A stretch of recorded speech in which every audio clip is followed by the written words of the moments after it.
اس دنیا میں اللہ تعالیٰ کی جو رحمت بھی ہوتی ہے وہ بھی در حقیقت ایک آزمائش کی شکل ہے، اس لیے کہ یہ دنیا اور یہ حیات دنیاوی یہ دار الجزا نہیں ہے، یہ دار امتحان ہے۔ یہاں تو ہر لمحے ہم ایک امتحان سے دوچار ہیں۔ بڑی پیاری نظم ہے علامہ اقبال کی جو باغ درا میں شامل ہے، زندگی، جس میں ایک شعر وہ بھی ہے کہ تو اسے پیمانہ امروز فردا سے نہ ناپ، جاویداں پہم دواں ہر دم جواں ہے زندگی۔ اور آخری شعر ہے کہ قلزم ہستی سے تو راہ مانند حباب، اس زیاں خانے میں تیرا امتحان ہے زندگی۔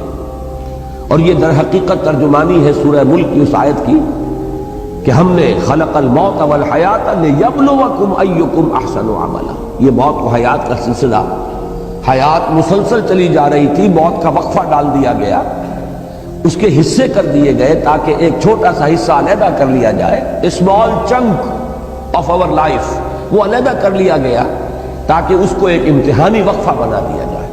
قلزم ہستی سے تو براہ مانند حباب، اس زیاں خانے میں تیرا امتحان ہے زندگی۔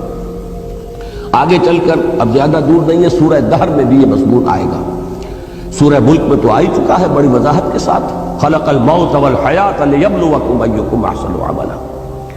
اور ہر لحظہ یہاں امتحان ہے، کبھی اللہ تعالیٰ کچھ دے کر آزماتا ہے، کبھی کچھ چھین کر آزماتا ہے۔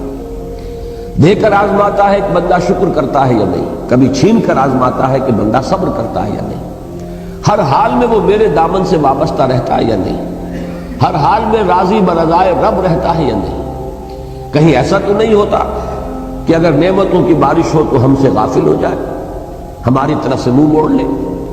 کہیں ایسا تو نہیں کہ اگر کوئی تکالیف آ جائیں، ہجوم کر جائیں، تو پھر شکوہ اور شکایت کا لفظ زبان پر آ جائے۔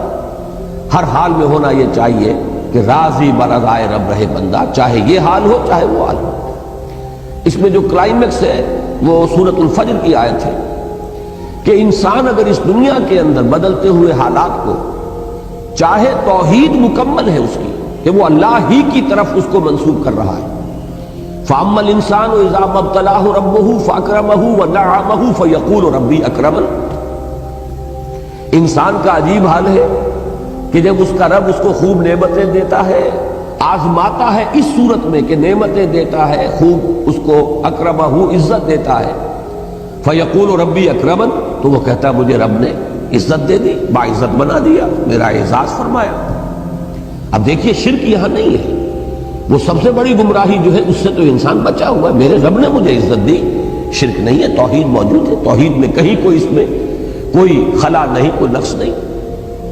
وَأَمَّا إِذَا مَا ابْتَلَاهُ فَقَدَرَ عَلَيْهِ رِزْقَهُ فَيَقُولُ رَبِّي أَهَانَنِ۔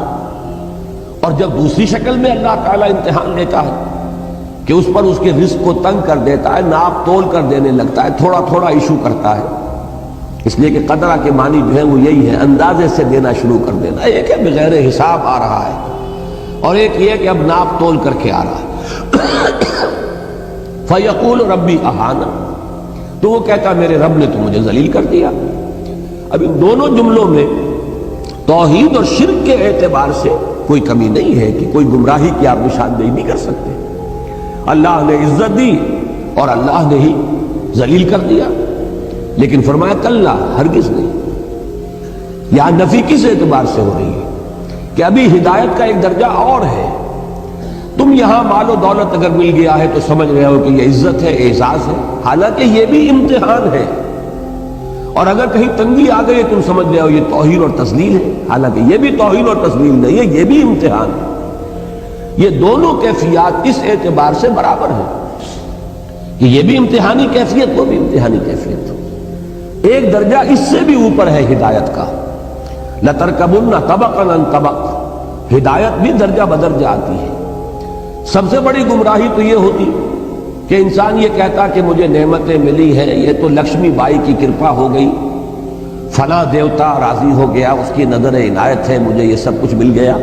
اب یہ تو ضل ضلالا بعیدا، یہ گمراہی کی بہت دور کی شکل ہے۔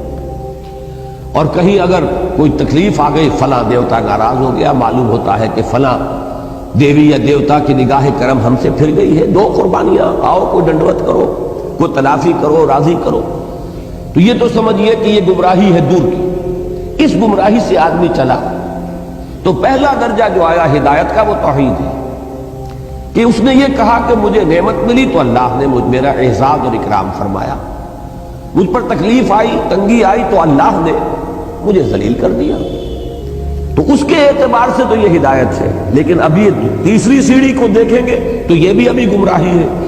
وہ تیسری سیڑھی کیا ہے کہ یہ دونوں حالتیں مساوی ہیں، یہ دونوں حالتیں امتحان ہیں، دونوں میں اللہ آزما رہا ہے۔ ابھی ایک چوتھی سیڑھی ہے، یہ سب سے اونچی ہدایت ہے۔ اس تک تو یوں سمجھیے کہ اخص الخواص پہنچ پاتے ہیں، عام لوگوں تک کی اس تک رسائی نہیں ہے، اور وہ یہ ہے کہ یہ سمجھا جاتا ہے عام طور پر کہ اگر مفلسی ہے، احتیاج ہے، دنیاوی حالات کی تنگی ہے تو یہ امتحان شاید زیادہ کڑا ہے، زیادہ سخت ہے، اور اگر فراوانی ہے اور دولت ہے اور عزت ہے تو یہ امتحان شاید ہلکا ہے، آسان ہے۔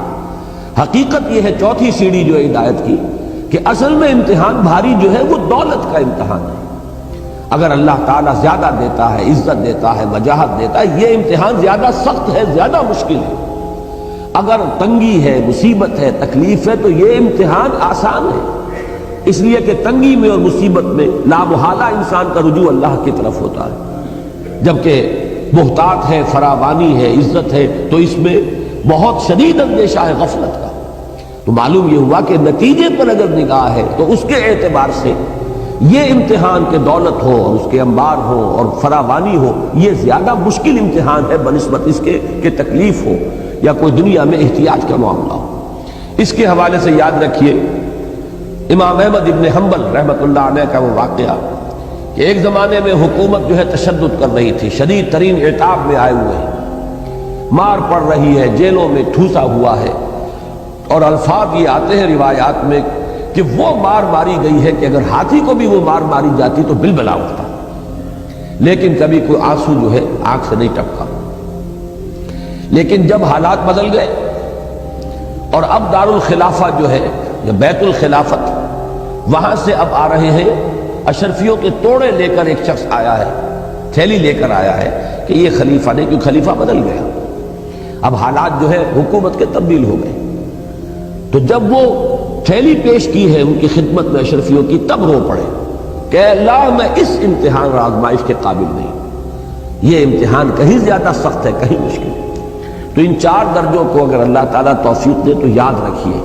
اب دیکھیے ریلیٹیو، یہ جو تھیوری آف ریلیٹیوٹی ہے یہ ہر جگہ چلتی ہے۔ سب سے اونچے درجے کے اعتبار سے دوسرا درجہ بھی گمراہی کا ہے، پھر اس کے اعتبار سے تیسرا درجہ اور گمراہی کا ہے، اور جو سب سے نیچے ہے وہ تو خیر گمراہی ہے ہی ہے۔ نیچے سے چلیں گے تو پہلے کے مقابلے میں دوسرا بھی ہدایت پر مشتمل ہے کہ آپ نے اگر دنیا میں خیر ملا، بھلائی ملی تو اسے اللہ کی طرف منسوب کیا، اللہ نے مجھے عزت دی، شرک سے تو بچ گئے۔ اگر تکلیف آئی، مصیبت آئی تو اس کو بھی اللہ کی طرف منسوب کیا، اللہ نے مجھے ذلیل کر دیا، شرک سے تو بچ گئے، اس کے مقابلے میں ہدایت پر آ گئے۔ لیکن اس سے اوپر کی ہدایت ہے یہ کہ آپ ان دونوں کے اندر کوئی فرق و تفاوت ہی نہ کریں، دونوں امتحان کی کیفیات ہے، نہ یہ عزت ہے نہ وہ ذلت ہے۔ یہی سورہ تغابن کی اس آیت کا مفاد ہے، ذالک یوم التغابن، ہار اور جیت کا فیصلہ تو اس دن ہوگا، اس دن جو بری ہو گیا عزت اس کے لیے ہے، اور اس دن جو جہنم میں جھونک دیا گیا ذلت اس کے لیے ہے، چاہے دنیا میں قارون کی دولت اس کے پاس رہی اور فرعون اور نمرود کا اقتدار جو ہے اسے حاصل رہا۔ اور سب سے اوپر یہ ہے کہ اصل کڑا امتحان جو ہے، حضور کی حدیث یاد کر لیجئے، ما قل و کفا خیر مما کثر و الہا، جو کم ہو لیکن کفایت کر جائے، بنیادی ضرورتیں پوری ہو جائے، کسی کے سامنے ہاتھ نہ پھیلانا پڑے، وہ کہیں بہتر ہے اس سے کہ جو کثیر ہے لیکن غافل کر دینے والی شے۔ جہاں کثرت ہوگی محتاط ہوگی، غفلت آ جائے گی۔